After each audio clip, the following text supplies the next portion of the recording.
In this lesson, we are going to look at how to create an interactive chart using a formula and checkboxes. As you can see, we are able to select a checkbox and the data will display in the chart or be removed from the chart. We also have the ability to add different combinations to the chart to see how they compare against each other, making it easy to see comparisons.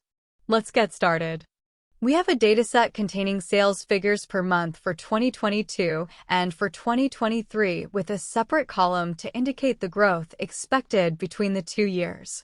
We will use this data to create our chart and add checkboxes to make it interactive. We have our worksheet all set up. In C25, we are going to add the formula as displayed.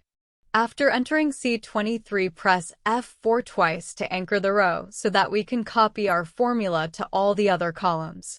With this if statement, we are saying that if the checkbox is ticked, then return the value in cell C6 of sheet 1. If false, then leave the cell blank. We can see that our formula is working as our first bar displays in our chart.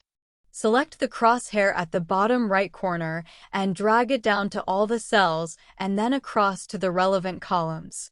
We can now format our percentage column and then select and deselect the various checkboxes to see that our chart is working correctly.